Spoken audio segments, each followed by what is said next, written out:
A woman dressed in a yellow gown burst into the compound, sweating profusely and shouting, "My poop, my poop." The receptionist quickly moved to stop her. "Madam, welcome to Jeffries Public Comfort. How can I assist you?" she asked politely. The woman, clearly agitated, snapped back, "I must see your boss right now. I was here yesterday with my husband while we were traveling to a nearby city, and we both used the restrooms. I'm here to retrieve our poop. Tell your boss to open the door." The receptionist smiled, trying to calm her. "Madam, why are you asking for such a thing? Didn't you flush after you were done? Our goal here is to ensure your comfort and convenience when you patronize us." Ignoring her, the woman pounded on the office door, shouting louder, "I need my poop, and my husband's poop too. Madam, open this door now." How it all began. The full story. Jeffries Public Comfort was a renowned public toilet facility situated in a remote area along a busy expressway. Despite its isolated location, it attracted a large number of visitors every day. This massive facility housed over 200 individual restrooms, each impeccably furnished and maintained. What set Jeffries Public Comfort apart from other facilities was the remarkable cleanliness of the restrooms. Madame Jeffrey, a successful businesswoman and the owner of the establishment, took great pride in maintaining high standards. To achieve this, she employed 100 dedicated cleaners who worked around the clock. In addition, the facility was secured by 30 vigilant security officers. These officers not only guarded the premises, but also conducted thorough checks on all customers to ensure compliance with the facility's rules. Jeffries Public Comfort was a popular stopover for buses. Whether day or night, drivers would often bring their passengers to the facility for a break. As a token of appreciation, drivers received a complimentary package every time they stopped there. However, the facility had a strict golden rule that all customers were required to follow. Every customer must only use the provided tissue paper by the facility, and only the supplied tissues can be used. To enforce this policy, customers were prohibited from bringing any personal items, including handbags or wallets, into the restroom area. A secure shelf was available where belongings could be safely stored, and security officers conducted body searches to ensure that no one attempted to break the rules. One fateful afternoon, Mrs. Destiny, a successful international businesswoman, found herself on a long interstate trip. After several hours on the road, she suddenly felt an urgent need to use the restroom. Feeling the pressure mounting, she asked her driver, "Mr. Simeon, is there any hotel nearby where I can freshen up?" Simeon, who was relatively new to the area, quickly grabbed his phone and searched Google for a nearby facility. "Ma'am," he responded after a brief search, "there doesn't seem to be any hotels nearby. The closest one is Harmony Hotels, but that's still 2 hours away. However, according to Google, there's a place called Jeffries Public Comfort just 8 minutes from here. It's a public toilet with more than 200 well-furnished restrooms, and it meets international standards." Mrs. Destiny, who was becoming increasingly uncomfortable, snapped in frustration, "Simeon, I don't care about the details. Speed up now. This is no time to be cautious. Ignore the traffic rules if you have to. Cause any trouble you need to. I'll handle the consequences later. I must use a restroom right away." Simeon hesitated for a moment. He had been explicitly instructed by his employer not to exceed 70 kilometers per hour, but the urgency in Mrs. Destiny's voice was unmistakable. Against his better judgment, he slammed his foot on the accelerator, pushing the car to an alarming speed of 150 kilometers per hour. In less than 4 minutes, they had arrived at Jeffrey's Public Comfort. The reckless speed with which they pulled into the facility caught the attention of everyone nearby. One of the security officers, alarmed by the manner in which the car screeched to a halt, rushed over to assess the situation.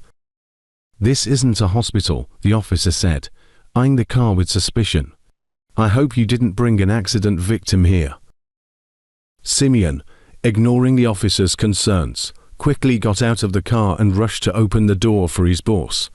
"Ma'am, we're here," he said breathlessly. Mrs. Destiny, her face tense with urgency, stepped out of the car without acknowledging the startled officer. All she could think about was finding a restroom, and quickly. The driver, Simeon, turned to the security officer with urgency in his voice. "Please, direct us to the female restroom." The officer, sensing the pressing situation, nodded understandingly. "Okay, follow me." Madame Destiny, now slightly relieved that help was at hand, gave a faint smile. "Thank you so much, but please, we need to move fast." As they entered the reception area, they were greeted warmly by the receptionist, Miss Zara. With a polite smile, Zara said, "Welcome, madam, the restroom fee, please." Before Madame Destiny could respond, Simeon quickly intervened. "Let her go in first. I'll take care of the payment right away." The security officer gave a nod of approval, and Zara wasted no time, directing Madame Destiny toward another receptionist, Miss Sonia, who managed the restroom entries. With a bright smile, Sonia greeted her. "Welcome, madam. Before you proceed, you'll need to leave the small handbag you're carrying with us. We have a secure shelf, and I assure you, it will be perfectly safe." Madame Destiny, still holding on to her composure, responded with a forced smile. "My handbag contains nothing important, just some wipes that I need to use to clean up." Sonia, still maintaining her pleasant demeanor, said, "I understand, but this must be your first time here. Please take a moment to go through our policy." She extended a printed sheet of rules toward her. Madame Destiny's patience had reached its limit. Flustered and increasingly uncomfortable, she raised her voice. "I was only trying to stay composed, but why should I have to go through all these ridiculous procedures just to use the restroom? I'm not reading anything, just take me to the restroom, now." The security officer, who had been standing nearby and overhearing the exchange, approached calmly. "Madam, I understand your frustration, but you must comply with our business rules. We don't allow anyone to bring wipes or tissues inside. We provide tissue paper for hygiene purposes." Madame Destiny's eyes widened in shock and anger. "I can't use dry tissue on my skin. It gives me rashes. My skin is highly sensitive." Her voice trembled as she tried to contain her rising panic. Simeon, feeling the tension escalating, pleaded with Sonia, "Please, just let her use her wipes. The tissue here will hurt her." As the discussion continued, Madame Destiny's stomach betrayed her. She let out a loud and unpleasant fart, which immediately filled the room with a foul odor. The security officers and a few nearby customers, who had been quietly observing the heated conversation, scrambled to get away. Covering their noses as they rushed out of the reception area. Mortified, Madame Destiny's face flushed red with embarrassment. "Why are you all embarrassing me like this?" she asked, her voice now tinged with disbelief and shame. Before she could say more, 4 additional security officers entered the room. One of them, speaking firmly but politely, said, "Madam, we cannot break our rules for anyone." It's either you comply with our policies or you'll have to leave." Still struggling to hold in the urge to relieve herself, Madame Destiny turned to the officer with desperation in her eyes. "Using that tissue will cause me serious skin problems. I was strongly advised against it by my doctor." The officers, unyielding, gestured toward the exit. "I'm sorry, ma'am, but we must ask you to leave." Realizing there was no point in arguing further, Madame Destiny, humiliated and on the brink of losing control, began to walk toward the exit. Just as she was about to step out, another loud, foul-smelling fart escaped her. The stench was unbearable, and everyone in the vicinity recoiled in disgust.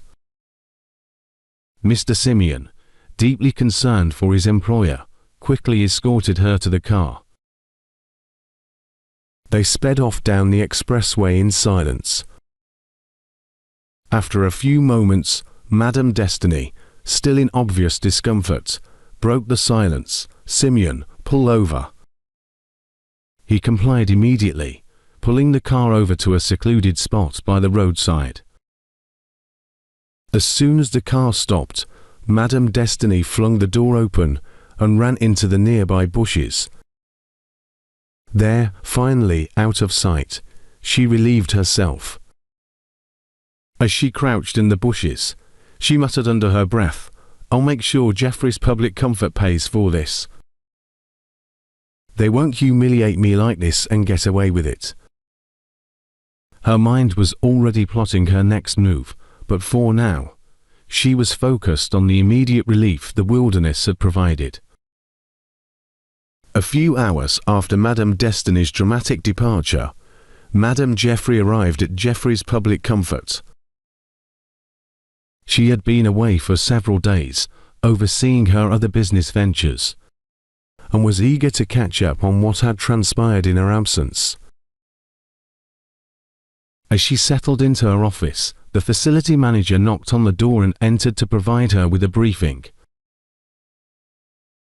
"Welcome back, ma'am," the manager began, standing just inside the doorway. "I almost called you earlier today to address an issue with a customer, a woman who refused to follow our rules. She was adamant about using her own wipes to clean up." Madame Jeffrey's expression shifted from curiosity to concern, her eyebrows arching. "What happened then? Did you let her break the rules?" she asked, her voice firm. The manager quickly shook his head. "No, ma'am. We held our ground, but she caused quite a scene before she finally left." Madame Jeffrey let out a long exasperated sigh. "I don't pay you well for nothing," she said, her tone unwavering. "No one breaks my rules, no exceptions. It's either they comply or they leave. They always have a choice, but our standards stay the same." The manager nodded, acknowledging her strict stance. Just as he turned to exit the office, Henry, one of the staff members, burst into the room without knocking, his face flushed with urgency. "I'm so sorry to interrupt, Mum, but we've got a problem," Henry blurted out, slightly out of breath. "There's a customer causing a scene at the reception. She's arguing loudly, and just now, 2 long-haul buses pulled into the compound. They've got over 100 passengers between them, and it won't look good if they walk in on this." Madame Jeffrey stood up abruptly, her eyes sharp with determination. "Let's go," she said, her voice steady and composed, though everyone in the room could sense her readiness to take charge. The 3 of them walked briskly through the corridors toward the reception, where Madame Jeffrey could already hear the raised voices echoing down the hallway. As they approached the scene, she mentally prepared herself, ready to restore order with her no-nonsense approach. Madame Jeffrey's heart sank as she approached the commotion at the reception. The sight of a distraught woman arguing, while her 3-year-old daughter cried uncontrollably, tugged at her. Calmly, she stepped forward, addressing the woman in a soothing tone. "I'm terribly sorry for the inconvenience, ma'am. Our primary goal here is to serve you and ensure your comfort. Please, calm down, and let me handle this situation," Madam Jeffrey said, offering a reassuring smile. The customer, clearly overwhelmed, nodded while pulling her daughter closer, wiping the little girl's tear-streaked face. Madam Jeffrey then turned to the receptionist, Sonia, with a measured look. "Sonia, what seems to be the issue here?" she asked. Sonia, who looked somewhat flustered by the argument, took a deep breath and explained. "Ma'am, the lady's daughter used the restroom. After she cleaned her up with the tissue we provided, she came out asking for water to wash her daughter. I reminded her that we have a strict no water policy, and only tissue paper is allowed for hygiene. That's when things escalated. She insisted that she must wash her daughter's bottom with water, explaining that the tissue alone would harm the child's skin." Madam Jeffrey took in the explanation, nodding thoughtfully. She then turned to the mother, her voice gentle but firm. "I understand your concerns, and I sympathize with your situation, especially with your little one. However, we have strict rules in place to maintain a standard of hygiene and service for all our customers. This policy is not meant to inconvenience you, but to ensure the safety and cleanliness of our facilities." The customer's expression shifted from frustration to weariness, but she still seemed unconvinced. "What kind of rule is this? I've never heard anything so absurd," she said, her voice shaky with emotion. "How can you expect me to clean my child without water? It's not right. If anything happens to her skin because of this, mark my words, I'll hold you responsible," she added, her tone firm as she shot a stern look at Madam Jeffrey. Madam Jeffrey met her gaze calmly. "I can assure you, Mum, that we've served many families with young children. If your daughter does experience any irritation, please know we take such concerns seriously." The woman sighed, nodded slowly. "Fine," she muttered. "But if anything happens to her, I'll come back." Madam Jeffrey offered a final, empathetic smile. "We'll be here, ready to help, ma'am. Thank you for understanding." As Madam Jeffrey walked briskly out of the reception hall, she turned to the manager, her face unreadable, but clearly troubled. "I need to be somewhere.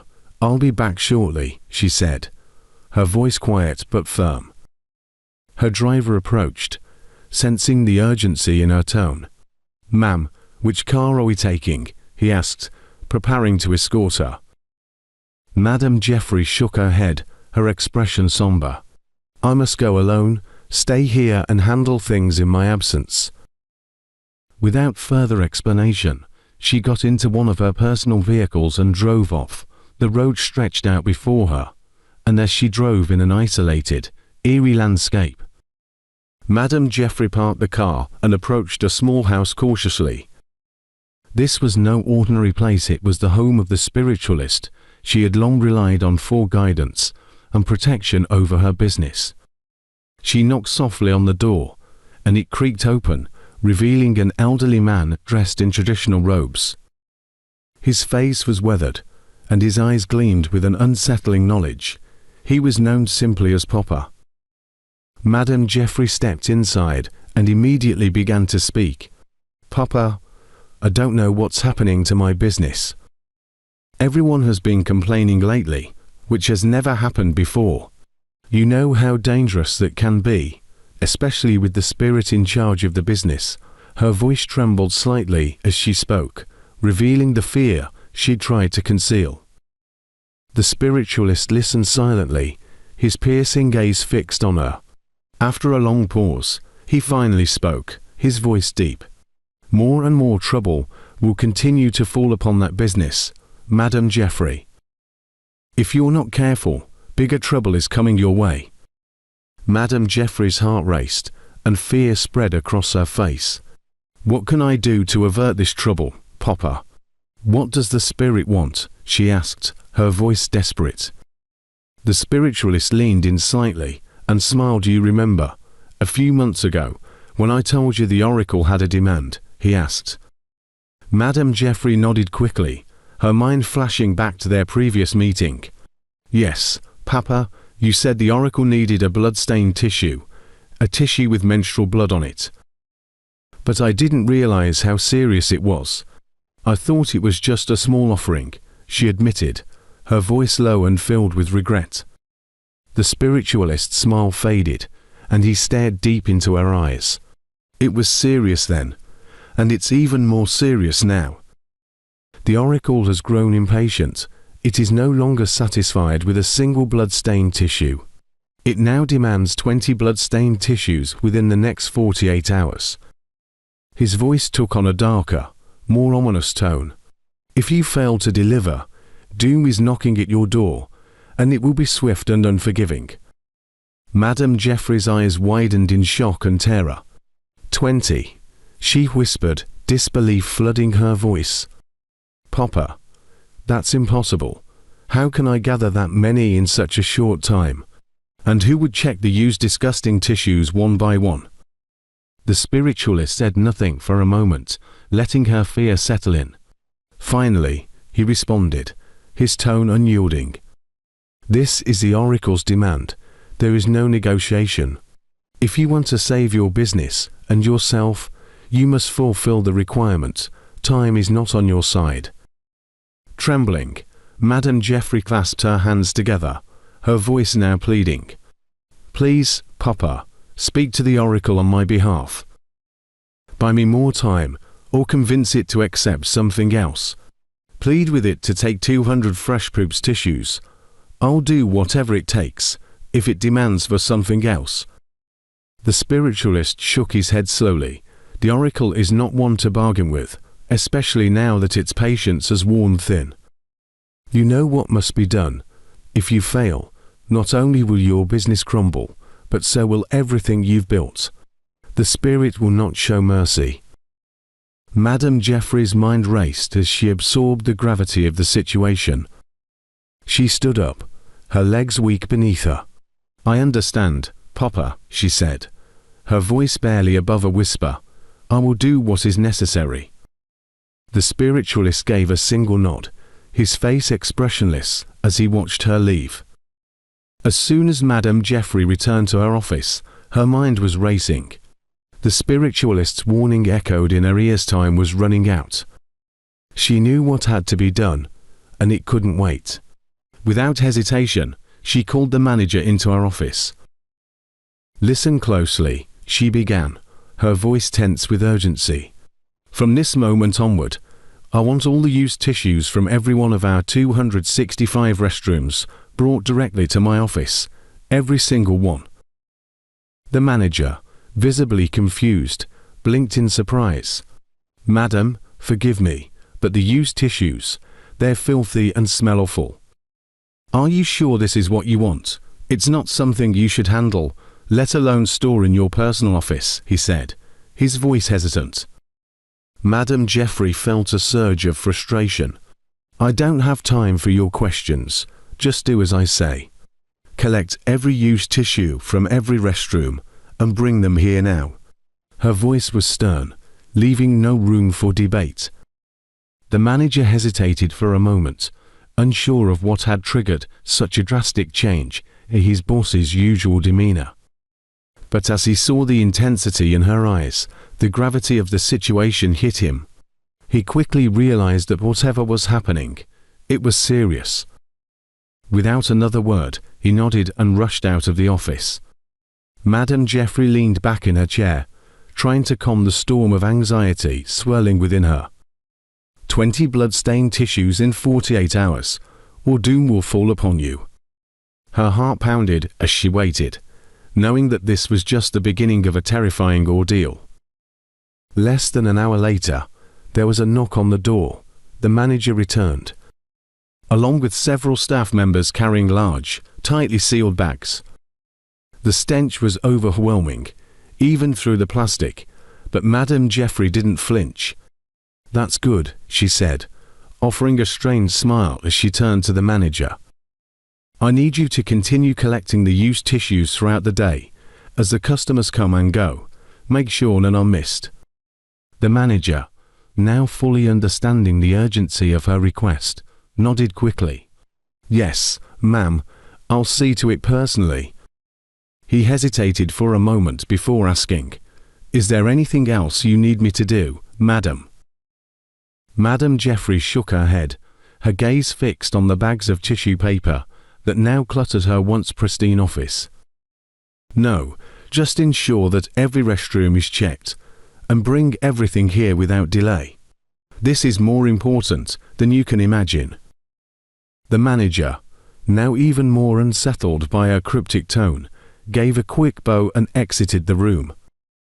As the door closed behind him, Madame Jeffrey sat in silence. The stench from the bags filled the room, but she ignored it. She had no choice. The oracle's demand was clear, and time was slipping through her fingers. Madame Jeffrey sat in her office, surrounded by piles of foul-smelling used tissues. The stench was overwhelming, but she had grown numb to it over the last 40 hours. Her fingers were sore from sifting through the mess, but the progress she had made fueled her determination. She had managed to find 18 blood-stained tissues, just 2 more to meet the oracle's demand. The relief was almost within reach, and she believed the final 2 would come soon enough. But time was running out. She had only 2 hours left before the deadline. Just as she was beginning to relax, hopeful that success was imminent, a knock came at the door. Startled, Madame Jeffrey looked up, sweat beading on her forehead. It was the manager, his voice hesitant. "Madam, we have a unique issue at hand," he said cautiously. Without looking up from the pile of tissues, Madame Jeffrey responded curtly, "Handle the matter, please. Just ensure you don't break any of our rules, for any reason." The manager shifted uncomfortably. "Yes, mum, but the situation isn't covered in our business rules and regulations," he explained, sensing the urgency in her tone, but unsure how to proceed. Impatient and on edge, Madame Jeffrey waved him off. "Then it's easy. Deal with it. Don't bother me, unless it's critical. The assignment I'm working on is time-bound," she said, not even glancing in his direction. The manager gave a quick nod and turned to leave, but as he closed the door behind him, one of the security officers burst into the hallway, looking distressed. "Sir, we need your attention urgently," he said, slightly out of breath. "There's a customer who was about to leave with her blood-stained tissue, claiming you gave her permission. And another one just used water to clean herself after she pooped." Madame Jeffrey overheard the conversation and jumped up from her seat, her fingers stained with remnants of the used tissues she had been sorting through. Her heart raced as the gravity of the situation sank in. How could this be happening now, so close to the deadline? She stormed out of her office, moving quickly toward the reception hall, her face a mask of fury and desperation. "Who cleaned herself with water? Didn't you check her before allowing her in?" She barked at the security officer as she marched through the hallway, not waiting for an answer. When she reached the reception area, Sonia, the receptionist, was waiting, looking anxious. "Madam, I'm sorry. I didn't notice she had a bottle of water when she went in," Sonia explained, her voice trembling. "I was shocked when she came out with the bottle almost empty. I asked what she had done with it, and she admitted to using it to clean herself after she went to the restroom." Madame Jeffrey's eyes widened in horror. "Sonia, you've killed me," she shouted, her voice filled with panic. "How could you let this happen?" Before Sonia could respond, Madame Jeffrey spun around to address the second part of the security officer's report. "And where is the woman with the blood-stained tissue?" she demanded.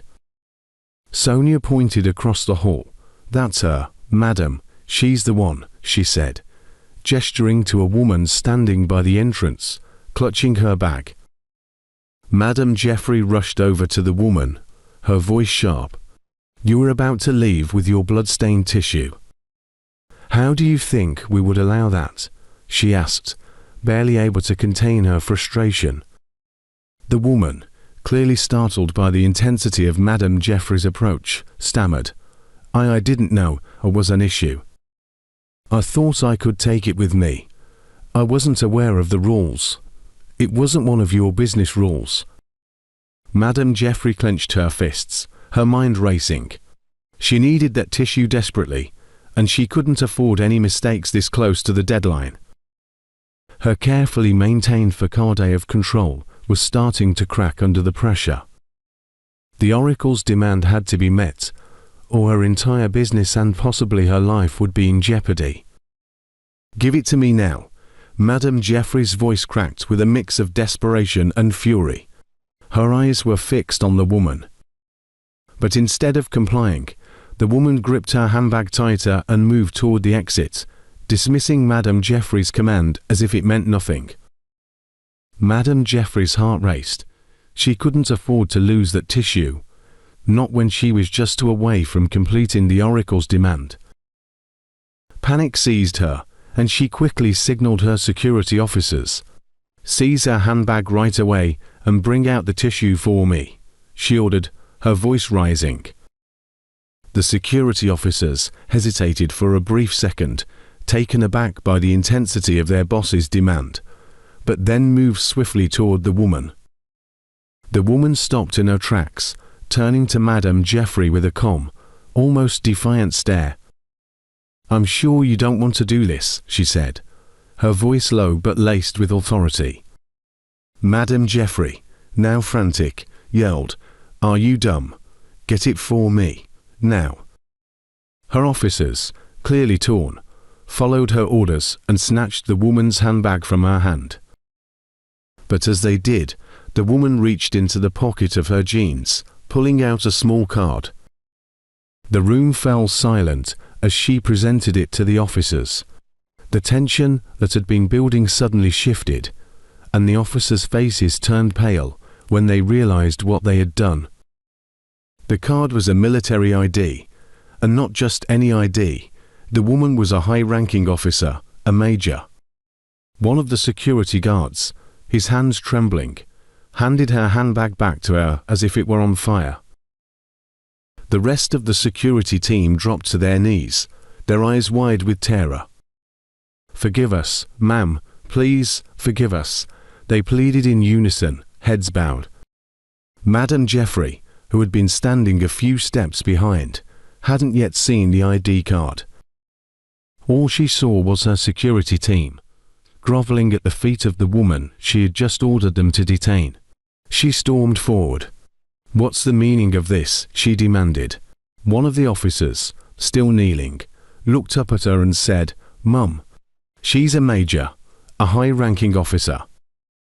The words hit Madame Jeffrey like a punch to the gut. Her mouth went dry, and a cold sweat broke out on her forehead. Her knees buckled, and before she knew it, she too had fallen to the ground, joining her staff in a plea for forgiveness. "Please, ma'am," Madame Jeffrey stammered. "It was a mistake. Please, forgive us." The woman stood tall, her eyes surveying the scene with cool detachment.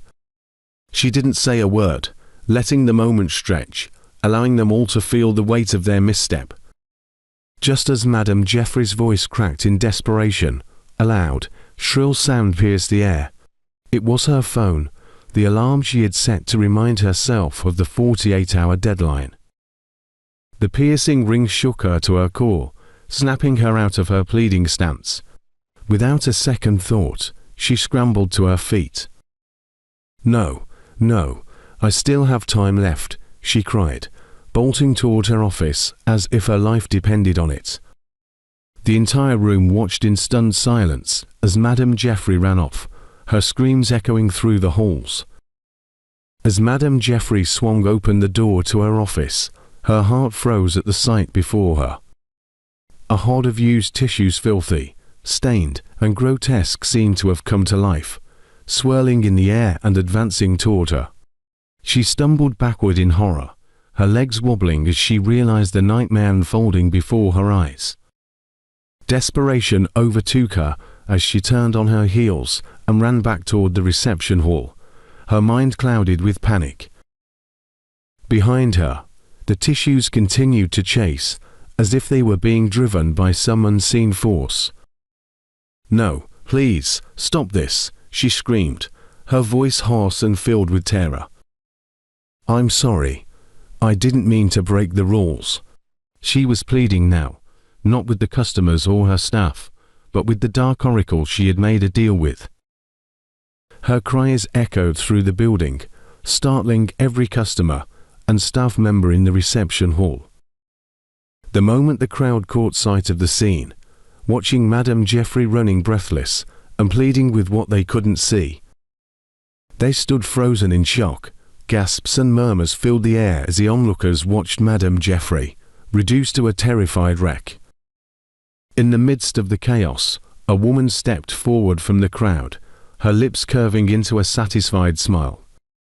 It was the same woman who had used water to clean herself earlier. The same woman whom Madame Geoffrey's staff had caught breaking their precious rule. Slowly, she approached Madame Geoffrey, her gaze cold and calculating. "Remember me," she said, her voice calm, yet laced with the icy edge of vengeance. Madame Geoffrey, breathless and confused, looked up from the floor where she fell, her mind struggling to make sense of the situation. "I came back for you," the woman continued, her eyes never leaving Geoffrey's. "I'm the same rich woman who came here the other time with my wipes, and your staff stopped me from going in with them.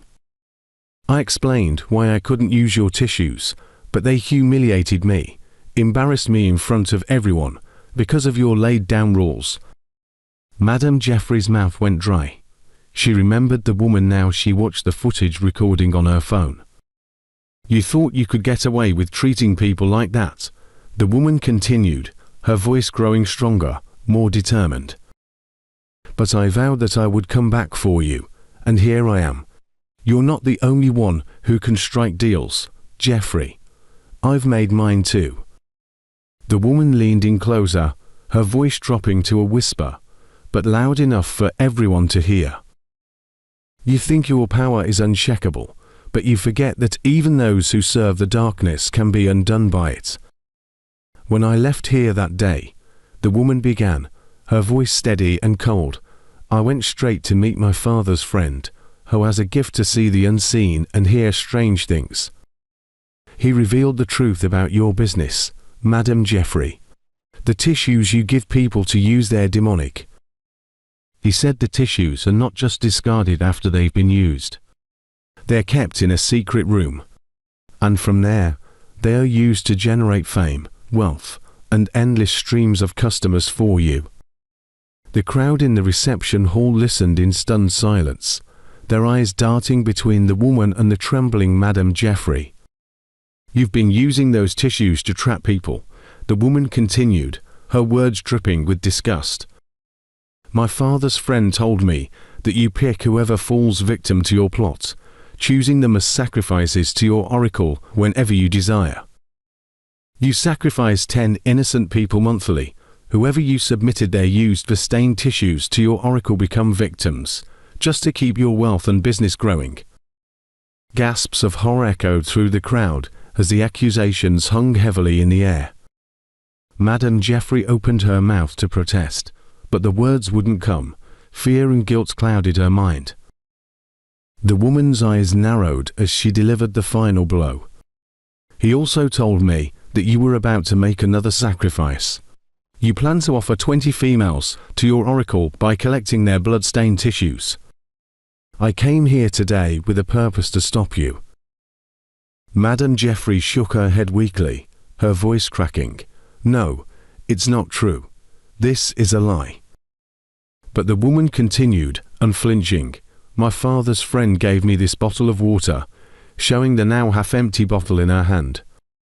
"He told me it would be invisible when I went in, and would only become visible after I had used it.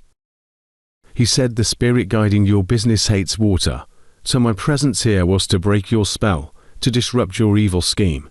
And now, I've done just that. Suddenly, the Major, who had been watching the entire scene unfold from a distance, stepped forward, her expression stern. So, she said, her voice low and dangerous, you would have killed me if I had dropped my blood-stained tissue into your waste bin. Everyone stood still. Madame Jeffrey's face turned ashen, and she could barely breathe under the Major's piercing gaze. Without a moment's hesitation, the Major pulled out her phone and made a call. Within minutes, the sound of rumbling engines filled the air, and army vehicles swarmed the entrance to Jeffrey's Public Comfort. Soldiers, fully armed, stormed the building and surrounded the whole building. As the soldiers approached her, Madame Jeffrey began to scream. No, no, please, this can't be happening. Her voice grew shrill, her panic overtaking her reason. She clutched at her head, and in one terrifying instant, her body began to contort. The crowd gasped in horror as they watched the unbelievable unfold. Right before their eyes, Madame Jeffrey's body twisted and buckled, her skin rippling unnaturally. Then, with a final ear-piercing scream, her body began to dissolve, melting away into a grotesque heap of blood-stained used tissues. And right in front of everyone she exploded and disappeared into thin air. The woman who had sought vengeance stood tall, her face emotionless, as she witnessed the end of Madame Jeffrey's reign. Everyone frozen as they stared at the spot where Madame Jeffrey had been. The Major, regaining her composure, barked orders to her men. Seal off the area, she commanded. No one enters or leaves until this place is fully investigated. And so it was that the prosperous business empire of Madame Jeffrey crumbled in the most bizarre and terrifying of ways.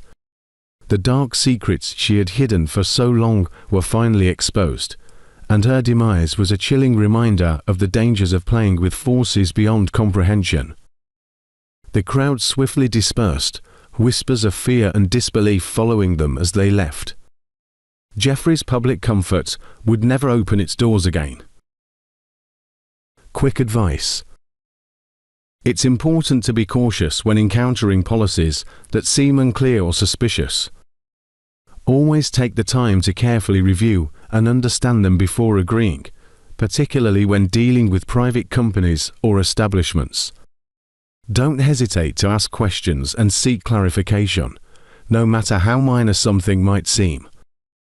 This can help protect you from hidden terms or unfavorable conditions that could impact your rights, privacy, financial well-being, even could be life-threatening. Remember, being informed is your best defense against potential exploitation or misunderstandings.